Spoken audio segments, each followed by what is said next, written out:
चलो board exam में आने वाली इंपॉर्टेंट क्वेश्चन में से एक, 7 P's ऑफ मार्केटिंग। चलो मार्केटिंग मिक्स बोलते हैं इसको। क्या बोलते हैं? Marketing mix. Marketing mix is the combination of different marketing variables. Marketing mix में क्या होता है? मार्केटिंग के अलग अलग चीजों को कंबाइन करके वो फर्म क्या करती है, उसको एक ब्लेंड बनाती है, मिक्सर में जूस जैसा बना दिए, ताकि टारगेट मार्केट से वो लोग को जो आउटकम चाहिए, अगर वो लोग को लीड्स चाहिए तो लीड्स मिल जाएगा, अगर वो लोग को ज़्यादा कस्टमर लोग तक पहुंचना है, अपना प्रोडक्ट पहुंचाने का है, तो वो भी हो जाएगा। तो यही मार्केटिंग मिक्स में जितने भी 7 P's है, इसका ही परम्यूटेशन कॉम्बिनेशन, कोई चीज़ ज़्यादा कर दिया, कोई चीज़ कम कर दिया, ऐसे बैलेंस मेंटेन करके कंपनी वाले लोग क्या करते हैं, अलग अलग टाइप की मार्केटिंग करते हैं।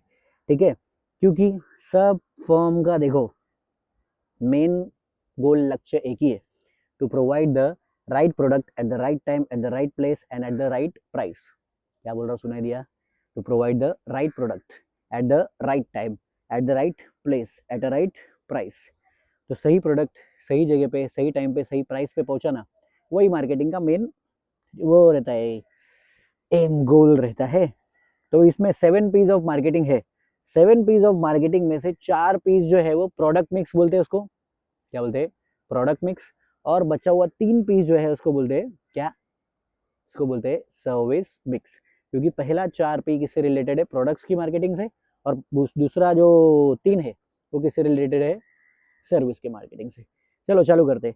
7 P में से पहला P कौन सा है? प्रोडक्ट।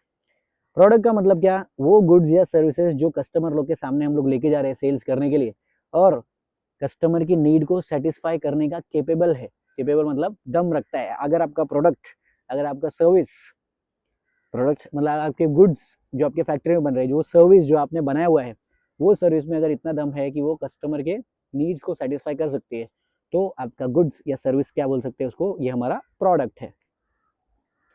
हर एक बिजनेस को सही टाइप का प्रोडक्ट बनाना पड़ता है, और वो प्रोडक्ट बनाने के लिए सबसे पहला स्टेप होता है something that is called as market research.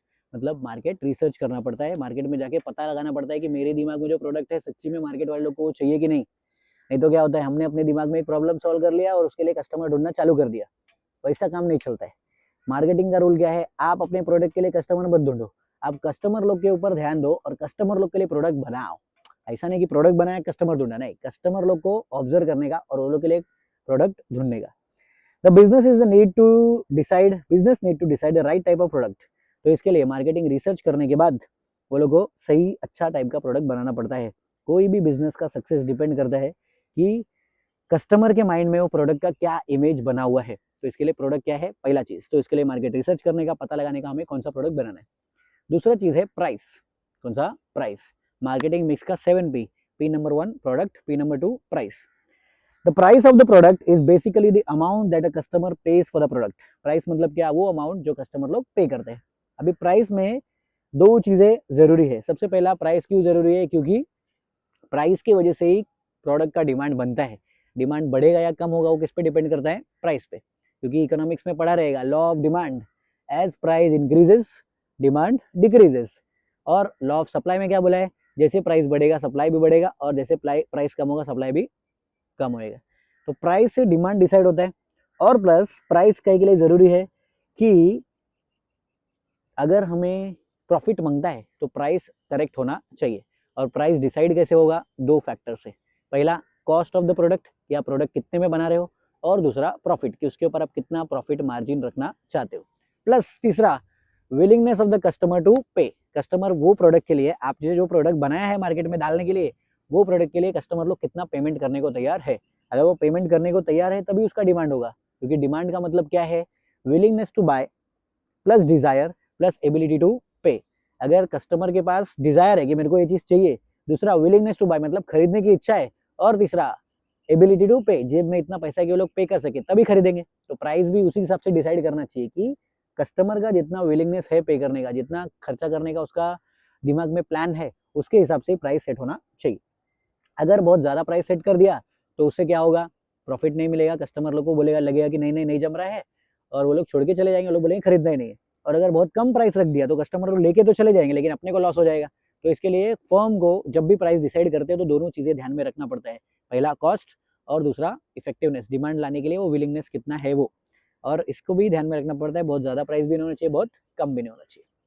आगे देखो, तो प्राइस डिसाइड करने के लिए दो चीज़ों के ऊपर ध्यान दिया जाता है, वैल्यू प्लस यूटिलिटी। वैल्यू के लिए सब लोग पे करते हैं, कोई भी प्राइस के लिए या प्रोडक्ट के लिए पे नहीं करता है, वैल्यू के लिए, बरोबर कि नहीं। कल को उठ के अगर किसी का फंक्शन है और वो फंक्शन में उसको एक पर्टिकुलर ड्रेस कोड फॉलो करना है, भले वो कलर उसको पसंद नहीं है, लेकिन वो ड्रेस कोड के हिसाब से वही कलर है, तो अभी कल आप भी जाके कल को उठ के पहनना है इसको, तो अभी जाके वो लोग खरीद के लेके आ जाएंगे। क्यों? क्योंकि डिमांड है, समझ में आया? तो वैल्यू क्रिएशन हो रहा है। उसके हिसाब से अगर आपको पता चल गया कि कल इसका फंक्शन है और इसको अभी ये प्रोडक्ट चाहिए, तो अगर आप ज्यादा प्राइस चार्ज करोगे तो भी मिल जाएगा। लेकिन अगर बस वो ऐसे ही कैजुअली बाय करने के लिए आ रहे, अपन सोचेंगे कि चलो चलो चलो चलो सब महंगे में ही बेचेंगे, अपन सस्ते में नहीं बेचेंगे, तो क्या होगा? सामने वाला खरीदेगा क्या? नहीं। तो इसके लिए प्राइस डिसाइड करने के टाइम पे दोनों चीजें ध्यान में रखने का, नंबर 1 क्या? वैल्यू, और दूसरा यूटिलिटी, मतलब सामने वाले का कितना वांट सेटिस्फाई हो रहा है, उसके हिसाब से प्राइस डिसाइड करने का। तीसरा है मार्केटिंग मिक्स में 7 पीस ऑफ मार्केटिंग में, पहला क्या था याद करो? प्रोडक्ट। दूसरा क्या है? प्राइस। तीसरा है प्लेस। अभी प्लेस का मतलब हम लोग सोचते हैं जगह, लेकिन मार्केटिंग एक्सक्यूज मी, मार्केटिंग के नजर में प्लेस मतलब क्या हो? देखो, place is also known as the distribution channel. Place का मतलब क्या मार्केटिंग में? Distribution channel. प्लेसमेंट और distribution is very important marketing में। प्लेसमेंट या तो डिस्ट्रीब्यूशन, आप प्रोडक्ट को लेके जाओगे कंज्यूमर तक, कैसे पहुंचाओगे, कौन से रास्ते से पहुंचाओगे, उसको ही बोलते हैं प्लेस। कौन से रास्ते से लेके जाओगे। सही प्रोडक्ट बनाना या सही प्राइस फिक्स करना इनफ नहीं है, वो अच्छी बात है, प्रोडक्ट बना लिया, प्राइस फिक्स कर लिया, लेकिन प्लेसमेंट सही टाइम पे अच्छे से ढंग से सही तरीके से कस्टमर तक पहुंचाना वो भी बहुत जरूरी है। बिजनेस लोग को ढंग से सोचना पड़ता है और फिर उसके बाद डिसाइड करना पड़ता है कि हम लोग कैसे अपने प्रोडक्ट को डिस्ट्रीब्यूट करेंगे, और हमारे पास से जहाँ पे हमने प्रोडक्शन किया है, समझो ये फैक्ट्री है, फैक्ट्री से कंज्यूमर के हाथ तक या कंज्यूमर के घर तक वो प्रोडक्ट पहुंचेगा तो कैसे पहुंचेगा। क्या हम लोग पुराने ज़माने वाला चेन ऑफ डिस्ट्रीब्यूशन रखेंगे, प्रोड्यूसर से होलसेलर, होलसेलर से रिटेलर, रिटेलर से कस्टमर, कस्टमर से कंज्यूमर, क्या ऐसे भेजेंगे या डायरेक्टली भेजेंगे? कभी कभी अभी तो आजकल के टाइम पे क्या होता है, प्रोड्यूसर के पास से डायरेक्ट कंज्यूमर के पास, बीच में एक इंटरमीडिएरी रहेगा, जैसे वो ऑनलाइन ई कॉमर्स वेबसाइट रहते हैं वैसे मिल जाएगा। तो वो चैनल ऑफ डिस्ट्रीब्यूशन डिसाइड करना बहुत जरूरी होता है, और वही चैनल ऑफ डिस्ट्रीब्यूशन को 7 पीस ऑफ मार्केटिंग में क्या बोलते हैं? प्लेस। ठीक है, जितना अच्छा चेन ऑफ डिस्ट्रीब्यूशन होगा उतना अच्छा मार्केट में कवरेज हो सकता है, जित अलग अलग टाइप के कस्टमर लोग को आप सर्व कर सकते हो, खाली इस बेस पे कि आपके पास क्या है? अच्छा खासा डिस्ट्रीब्यूशन का चैनल है, बरोबर। आपने बहुत मस्त प्रोडक्ट बनाया, बहुत अच्छा प्राइस फिक्स किया, लेकिन जब कंज्यूमर लोग डिमांड कर रहे हो उस टाइम पे अगर आप सही टाइम पे सप्लाई नहीं कर पा रहे हो, तो क्या होगा? नेगेटिव इम्पैक्ट सीधा सीधा पड़ जाता है कस्टमर के दिमाग में। चलो ठीक है, तो प्रोडक्ट बना लिया, उसके बाद सही प्राइस सेट कर लिया, फिर तीसरा प्लेस, प्लेस भी मतलब डिस्ट्रीब्यूशन चैनल भी फिक्स कर दिया कि ऐसे पहुंचेगा मेरे कंज्यूमर के पास। अभी नेक्स्ट स्टेप होता है प्रमोशन। कौन सा? Promotion. Promotion is an important element of marketing as far as marketing is concerned. It creates a broad recognition and sales, brand recognition and sales. तो प्रमोशन से क्या होता है? ब्रांड रिकग्निशन होता है। ब्रांड रिकग्निशन मतलब क्या? अपने ब्रांड को कस्टमर पहचानेगा कैसे? प्रमोशन से। जितना ज्यादा प्रमोशन होगा उतना ज्यादा सामने वाला ब्रांड को पहचानेगा, बरोबर। आपने देखा रहेगा जो फेमस फेमस ब्रांड्स है, वो लोग बहुत ज्यादा ये नहीं बताते कि हम ये बेचते हैं, ये बेचते हैं, ये बेचते हैं, ये बेचते हैं। वो क्या करेंगे? कस्टमर लोग का अटेंशन खींचने के लिए एक अपीलिंग वीडियो बनाते हैं और लास्ट में अपने ब्रांड का नाम डाल देते हैं, बात खत्म। कुछ ज्यादा वो लोग बोलते नहीं कि ये पियो, ऐसा पियो, वैसा पियो। सीधा सीधा क्या बोलते हैं कि हमारा ये मान लो एक कोल्ड ड्रिंक का प्रोडक्ट है, और उसको वो लोग एडवेंचर से रिलेट करके कोई तो एक वीडियो बना देंगे कि देखो देखो कितना मस्त एडवेंचर है। क्यों? क्योंकि उसने क्या पिया है? वो बेवरेज पिया है, वो कोल्ड ड्रिंक पिया है। तो उसने कुछ नाम बोला गया नहीं, वो ब्रांड खाली क्या होता है? एस्टैब्लिश करने के लिए, पहचानने के लिए वो लोग करते हैं। बाकी काम जब आप दुकान पे जाओगे कुछ खरीदने के लिए तो फटाफट आपको मिल जाएगा, क्योंकि अच्छा ये ब्रांड मैंने देखा है, मतलब क्या? इसको खरीदने का। ब्रांड रिकॉग्निशन कैसे आया? प्रमोशन, अच्छा प्रमोशन किया इसके लिए, ठीक है। हर एक कंपनी के लिए प्रमोशन एक टूल बन जाता है कि वो अच्छे से मार्केटिंग करेगा, जिससे प्रोडक्ट का पब्लिसिटी होगा, और इससे प्रोडक्ट के फीचर्स, प्रोडक्ट के बारे में, ब्रांड के बारे में पोटेंशियल बायर को बताया जाता है। ऐसा नहीं कि वो लोग जाके सब लोग को पकड़ते हैं कि खरीद लो खरीद लो खरीद लो। पोटेंशियल बायर मतलब आज वो बायर नहीं है, लेकिन हमारा प्रमोशन देखने के बाद, हमारा एड देखने के बाद, हम जिस तरीके से मार्केटिंग कर रहे हैं वो देखने के बाद, वो पोटेंशियल कस्टमर जो अब भी नहीं है वो कल को उठ के कस्टमर बनेगा ही बनेगा। जैसे शॉपिंग मॉल में ऐसा देखने को मिलता है, वहाँ पे सब फैसिलिटी है, आप फ्री में वहाँ पे जाके घूम सकते हो। सब लोग, बच्चे लोग, स्टूडेंट लोग एसी का हवा खाने के लिए जाते हैं, सब वो लोग जाते हैं, घूमते फिरते। कोई भी ये नहीं बोलता कि आप खरीदो, खरीदना है तो खरीदो, नहीं तो मत खरीदो। लेकिन वो एनवायरमेंट वो लोग ऐसा क्रिएट करते हैं कि आज नहीं तो कल हमारे अंदर वो माइंडसेट आएगा कि हम लोग इतने बार से आ रहे हैं, कभी कुछ ना कुछ तो खरीदना चाहिए, और वो कंज्यूमरिज्म माइंडसेट ही डालना वो किसकी मेन गोल है, मार्केटिंग का। वो लोग इसी तरह से मार्केटिंग करते हैं, ठीक है।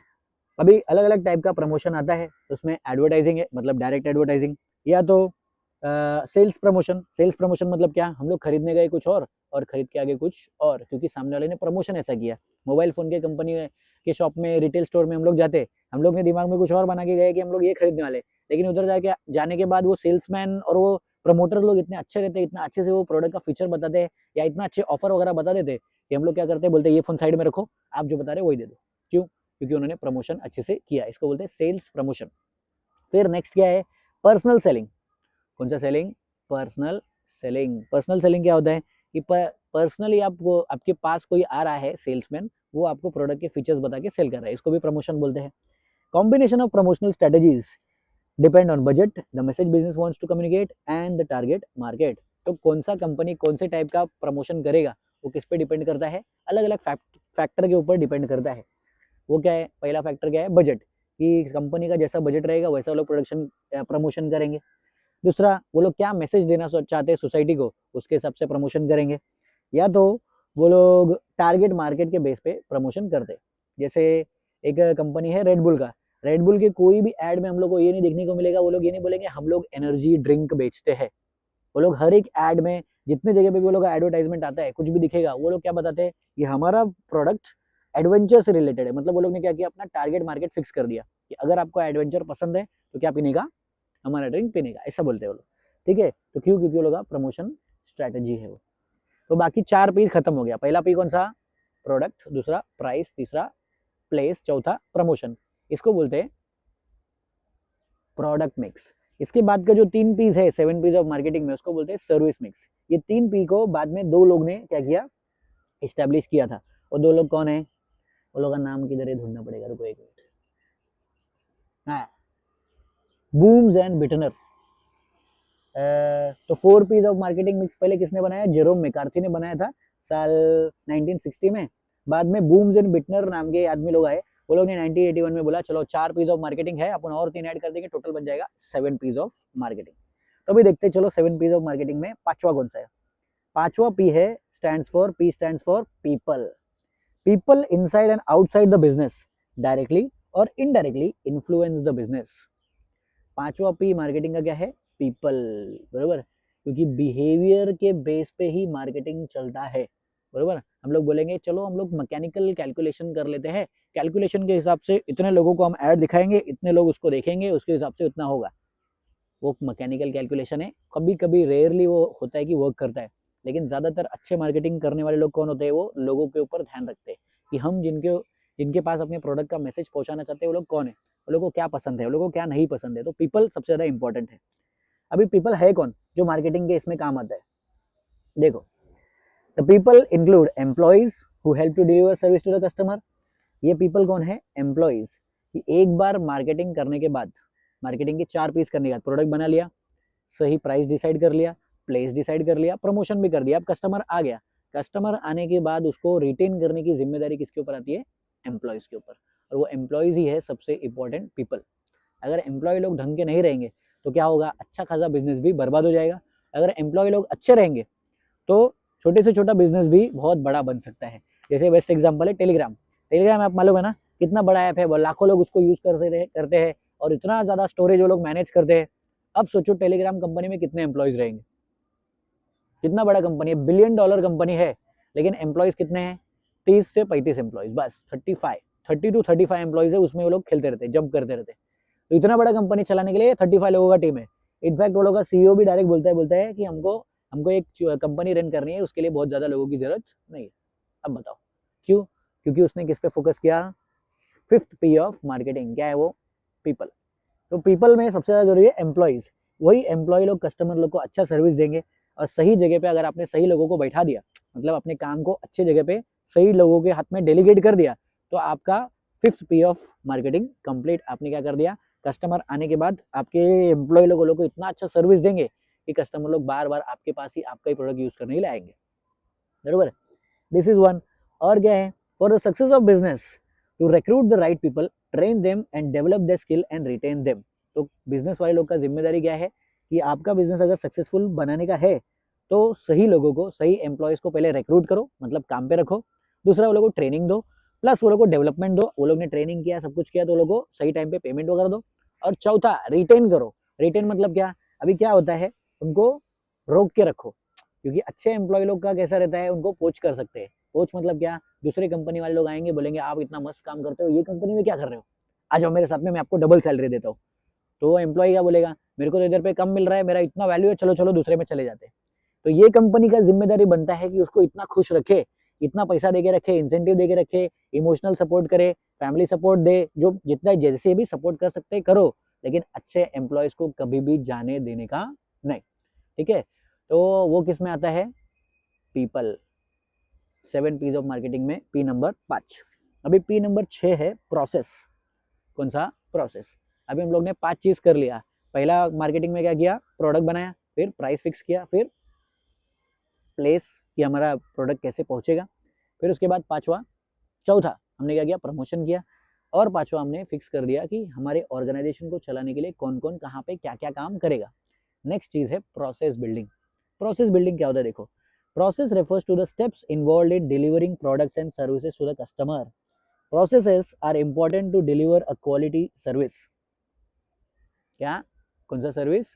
Quality service. Quality service to the consumer as well as save time and money by increasing efficiency. The advancement of technology helps businesses in effective monitoring of the process of the business and take corrective action wherever necessary. Process का मतलब क्या?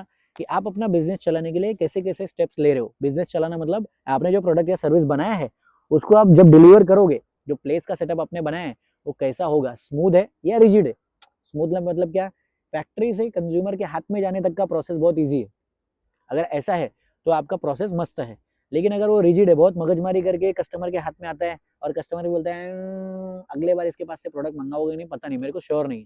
लेकिन अगर surety है कि मैंने product मंगाया, फटक से आ गया, एकदम स्मूथ प्रोसेस था, तो कस्टमर क्या बोलेगा? इसके पास से मंगाने का, दूसरे के पास जाने का नहीं।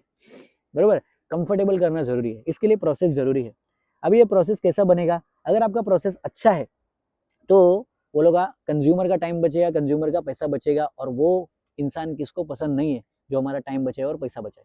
सब लोग को पसंद है, बरोबर कि नहीं? तो हमें भी ऐसा ही सोचना है, हर एक कंपनी को सोचना चाहिए कि मेरे कस्टमर का टाइम और पैसा में कैसे बचाओ। कैसे? प्रोसेस से। और वो प्रोसेस बिल्ड कैसे होता है? टेक्नोलॉजी का यूज करके।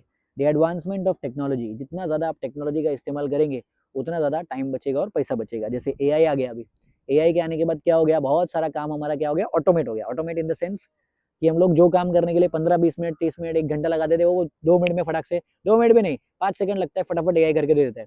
स्टूडेंट्स लोग के लिए अच्छा है, पूरा टेक्स्ट बुक उठा के उसको दे दो और बोलो कि मेरे को चलो मार्केटिंग का चैप्टर है, मार्केटिंग के चैप्टर्स में से 7 पी मेरे को सीखने का है, 7 पीस ऑफ मार्केटिंग मेरे को बुलेट पॉइंट्स में दे दो। तो आपको अलग से नोट्स बनाने की गरज नहीं। चैट जीपीटी या तो कोई भी एआई, जो क्लाउड एआई आप यूज कर रहे हो, या तो मेटा एआई को बोल दो या जेमिनाई को बोल दो, फटाफट फटाफट नोट्स बना के दे देंगे। अपने को मगजमारी करने की जरूरत नहीं। मगजमारी मतलब जो टाइम हम लोग को जाता था उतना वो पॉइंट्स बनाने के लिए, वो क्या होगा? बच जाएगा। तो हम लोग दूसरे काम में उसको रिवाइज करने में, नोट्स बनाने में, नोट्स लिखने में यूज कर सकते हैं। टीचर लोग को भी सेम रहता है कि हम लोग को होमवर्क बनाने के लिए, क्वेश्चन फ्रेम करने के लिए टाइम लगता था। अभी क्या है, हम लोग बोलते हैं ये टाइप का क्वेश्चन चाहिए, ऐसा चाहिए, फटाक से वो बना के दे देता है। नेक्स्ट काम हमारा क्या है? Double checking. ये क्वेश्चन जो बन के आया है वो बरोबर है कि नहीं, जैसा मेरे को चाहिए है कि नहीं। और फिर उसके बाद हम लोग अभी कस्टमाइज टीचिंग कर सकते हैं। पहले क्या होता था? कस्टमाइज टीचिंग करने के लिए हम लोग को सोचना पड़ता था कि ये 4 ग्रुप ऑफ स्टूडेंट्स है, ये एवरेज है, दूसरा ग्रुप ऑफ स्टूडेंट्स है ये अबव एवरेज है, तीसरा ग्रुप है ये बिलो एवरेज है, तो ये लोग को क्या क्वेश्चन दूं, ये लोग को क्या क्वेश्चन दूं, ये लोग को क्या क्वेश्चन दूं। अभी मेरे को टेंशन ही नहीं है। क्यों? क्योंकि मेरे पास 50 टूल है। हर एक टूल को यूज करके जैसा जिसके हिसाब से लर्निंग एबिलिटी है बच्चे लोग का, उसके हिसाब से हम लोग दे देते। तो फायदामंद सबको रहता है। कभी ऐसा प्रोडक्ट हम लोग को मिला, ऐसा सर्विस मिला जो हमारा टाइम बचाता है, पैसा बचाता है। क्यों? क्योंकि उन्होंने प्रोसेस बिल्ड किया। तो 7 पीस ऑफ मार्केटिंग में 6th पी वही है, प्रोसेस। प्रोसेस बिल्डिंग करने का, टेक्नोलॉजी का यूज करके। अगर प्रोसेस अच्छा है तो अपने आप आपका बिजनेस आगे बढ़ेगा। और प्रोसेस बिल्ड करने के बाद भी उसमें भी हम लोग को अलग अलग चीजें करना पड़ेगा। मतलब क्या? प्रोसेस बिल्ड किया तो मॉनिटरिंग भी जरूरी है, मतलब डबल चेकिंग, कि चेक करने का कि जो प्रोसेस मैंने बिल्ड किया है वो ढंग से चल रहा है या नहीं। क्योंकि क्या होता है, प्रोसेस बना के छोड़ देंगे तो फिर अच्छा नहीं। जैसे बहुत बार ऐसा होता है, रूल्स बनते हैं, टॉप लेवल मैनेजमेंट वाले रूल बनाते हैं, मिडिल लेवल मैनेजमेंट वाले उसको इंप्लीमेंट करने के लिए लोअर लेवल मैनेजमेंट को बोलते हैं। लोअर लेवल मैनेजमेंट पे कुछ लोग ऐसे होते हैं, वो लोग बोलते हैं अरे जाने दो, वो लोग तो रूल बनाते रहते हैं, 1 हफ्ता 2 हफ्ता रूल मान लो, उसके बाद चेंज कर दो। तो क्या किया, प्रोसेस चल रहा है क्या, नहीं। अब ये टॉप लेवल का काम क्या है, टाइम टू टाइम रिपोर्ट लेते रहने का।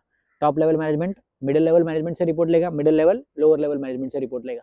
तो रिपोर्टिंग अगर अच्छे से चलते रहता है, मॉनिटरिंग नजर वो लोग रखते हैं, तो काम अच्छे से चलते रहेगा। चलो नेक्स्ट 7P का पॉइंट नंबर 7, 7वां पी कौन सा है, फिजिकल एनवायरमेंट। कौन सा एनवायरमेंट, फिजिकल एनवायरमेंट, सबसे ज्यादा जरूरी। Physical environment refers to the marketing environment wherein the interaction between customer and firm takes place. Since services are intangible in nature, service providers try to incorporate certain tangible elements into their offering to enhance the customer experience. In the service market, physical evidence is important to ensure that the service is successfully delivered. Through physical evidence, the customers know that the brand leaders in the market. Physical evidence affects the customer satisfaction. It includes location, layout, interior design, packaging, branding, dress of the staff, how they act, and the waiting area, etc. तो ये physical environment समझाने से पहले अपन example देखते हैं। Example ले लेते हैं कार सर्विस सेंटर का।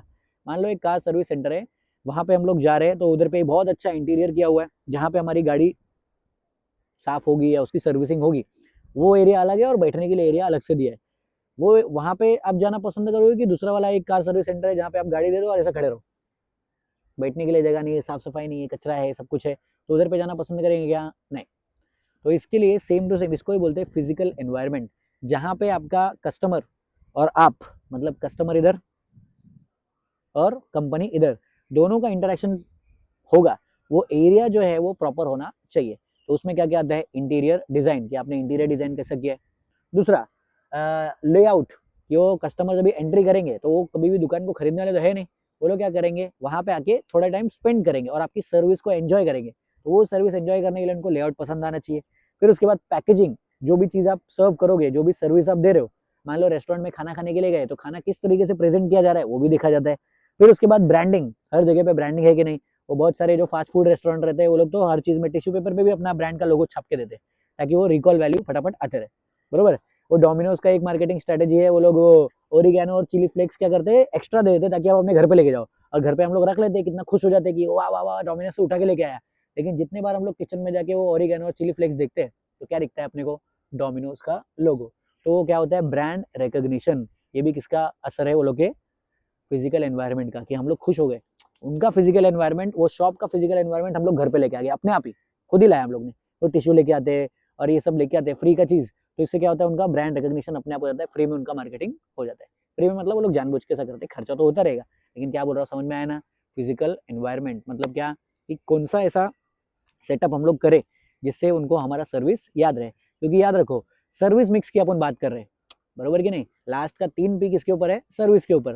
अभी सर्विसेज में कंज्यूमर कोई भी फिजिकल चीज तो अपने पास लेके जा नहीं रहे, तो इसके लिए कुछ ना कुछ एविडेंस देना पड़ता है कि सर्विस कंप्लीट हो चुका है, आपने पैसा पे किया, हमने आपको सर्विस दे दिया। तो इसके लिए वो लोग कुछ ना कुछ फिजिकल एविडेंस देते हैं। और वो फिजिकल एविडेंस क्या रहता है, यही इंटीरियर डिजाइन, लेआउट, स्टाफ कैसे बात करता है, ब्रांडिंग कैसे है, वहां पे वो लोग कैसे एक्ट करते हैं। अगर आप वेटिंग करने के लिए जा रहे हो तो वेटिंग करने के टाइम पे आपके साथ कैसा बिहेव किया जाता है, कि आपको रिस्पेक्ट मिलता है कि नहीं मिलता है। क्योंकि क्या होता है, जब कोई भी सर्विस को एक्सपीरियंस करने के लिए जाते हैं, तो कंज्यूमर लोग ऐसा एक्सपीरियंस ढूंढते हैं जो उनको सब जगह पे नहीं मिलता है, उसके लिए वो लोग पे करते हैं, बरोबर कि नहीं।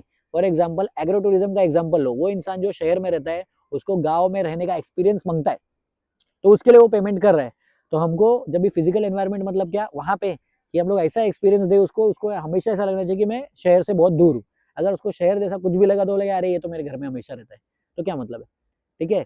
तो इसके लिए मार्केटिंग का रूल क्या है, physical environment should match your product, price, place, promotion, और बाकी दो क्या था, पीपल और प्रोसेस। हर एक चीज को दिखाना चाहिए कि देखो देखो हमारा काम कितना एफिशिएंट है, देखो देखो हमारे यहाँ पे काम करने वाले लोग कितने अच्छे, देखो देखो हम अपने सर्विस को कितना अच्छे से आपके पास डिलीवर कर रहे हैं, देखो देखो हमारा प्राइस कितना अच्छा है, देखो देखो हमारा प्रोडक्ट कितना अच्छा बना है, ठीक है। तो इससे क्या होता है, कंज्यूमर लोग के माइंड में अपना ब्रांड रजिस्टर हो जाता है हमेशा के लिए, अगर फिजिकल एनवायरनमेंट अच्छा है तो ये 7 P's ऑफ मार्केटिंग है। अगर इसको ढंग से यूज करेंगे, अगर सही जगह पे सही प्रोडक्ट बनाया, सही प्राइस सेट किया, सही प्रमोशन किया, product, price, place, promotion, physical environment अच्छे से रखा, फिर उसके बाद प्रोसेस बिल्ड किया, सही लोगों को हायर किया, प्रमोशन अच्छे से किया, तो क्या होगा, हमारा जो मार्केटिंग का गोल है, अगर ऐसा गोल है कि ज़्यादा कस्टमर चाहिए, मिल जाएगा, ज़्यादा प्रॉफिट चाहिए, मिल जाएगा, तो इससे ही सक्सेस अचीव होता है। Bye bye.